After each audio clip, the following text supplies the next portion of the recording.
Salut les amis, on se retrouve pour une petite pêche aux dernières lueurs du jour. Bon, vous comprendrez bien, les images seront un peu sombres, mais tout de même magnifiques. Regardez ce banc de platax, ce sont des poissons vraiment magnifiques. Ils sont protégés d'ailleurs, je le précise, même si ça donne pas du tout envie de les tirer vu leur beauté. C'est parti pour une deuxième apnée. Comme je vous ai dit, c'est assez sombre, en plus l'eau est un peu trouble, donc on voit pas très loin, mais ça fait quand même de belles images.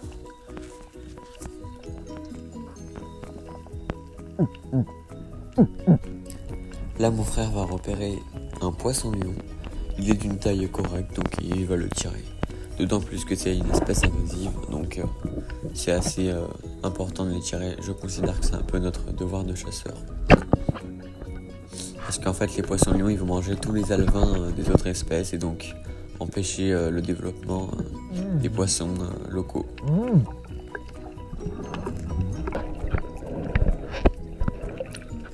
C'est vraiment un beau poisson-lion, il fera à peu près 500 grammes. Puis en plus, c'est un vrai régal, franchement, en filet, en fish and chips, c'est vraiment incroyable.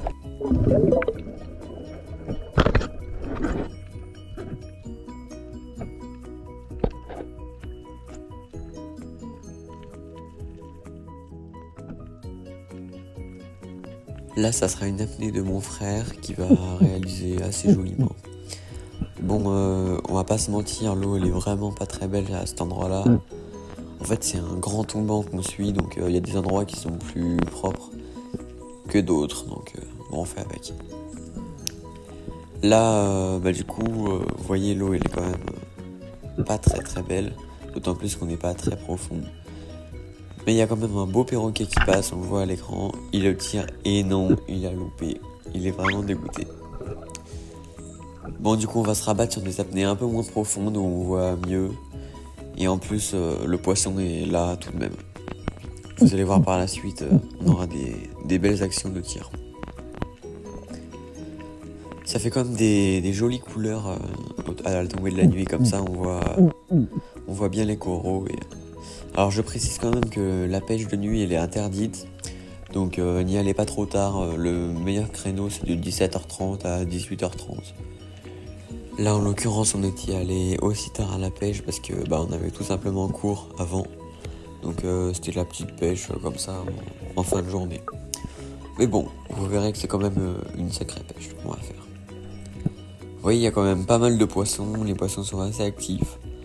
On a vu déjà un premier tasard passer en surface. On n'a pas réussi à le prendre, on n'a pas réussi à le suivre, en plus on n'avait pas l'air rechargé et tout, donc c'était trop tard. Là, regardez les deux gros poissons qu'on voit là à l'écran. Ça s'appelle des poissons anges. Il y en a un qui est vraiment magnifique, qui doit faire pas loin de 2 kilos. Ça se tire pas, c'est protégé. Et là, boum, on tire, c'est un yeux pleuré. Il est pas énorme, mais au barbecue c'est un vrai régal et en plus il respecte les mailles, alors on en profite.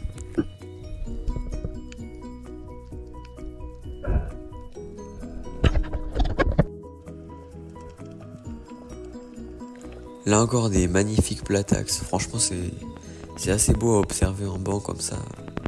En plus ils viennent vraiment près du fusil, donc c'est joli. Là vous voyez que la lumière elle est pas très présente quand même. On voit pas grand chose, mais par contre les poissons eux ils sont pas du tout gênés par le manque de lumière. D'ailleurs c'est même le moment où je trouve qu'il y a le plus d'activité. On voit le plus de pélagiques comme des tasards ou même des bonites, des carangues, plein de petites choses comme ça. Tous les poissons vont généralement chasser, c'est une expérience différente. Et c'est franchement très détendant, en plus c'est calme, il n'y a pas tous les bruits de bateau et tout. C'est très agréable. D'ailleurs, ceux qui ont déjà fait des plongées en bouteille de nuit, c'est vraiment quelque chose à part, franchement. Je vous conseille, si jamais vous pratiquez la plongée en bouteille ou même en apnée, avec une bonne lampe, attention, on n'a pas le droit à la chasse. On peut bien laisser les poissons se reposer un peu. Et puis, quand tu fais de la chasse sous-marine, c'est pas que le poisson qui compte, c'est aussi observer le paysage. Voir des nouvelles espèces de poissons, des tortues, des raies. Et puis c'est un ensemble qui fait fait la beauté de cette pratique.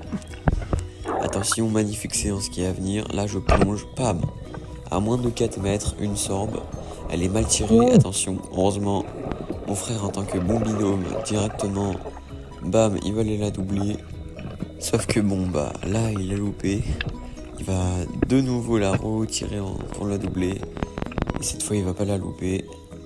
Il va même la stone. Et puis comme ça, c'est parfait. On peut remonter tranquillement. Avec une belle sorbe, franchement, belle action. Allez, nouvelle apnée, un petit peu plus profonde cette fois-ci, mais bon, ça reste rien d'insurmontable, hein, il y a moins de 10 mètres. Dans cette chasse-là, on fera aucune plongée profonde parce que la visibilité de l'eau ne permettait pas d'assurer la sécurité pour des apnées un peu plus profondes. Et la sécurité, c'est quand même primordial. Vous voyez qu'il y a quand même des beaux poissons là. Là, c'est des yeux pleurés. On a vu un poisson sur le côté. Il y a un morpion qui va passer.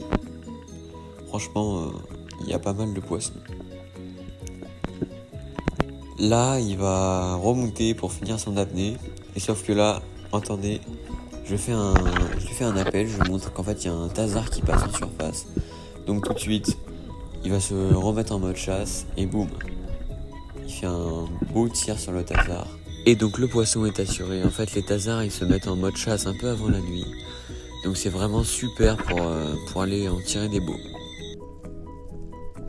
Ils vont chasser les petits poissons qui dorment. Et ouais. Pour finir, on va faire un peu de jig.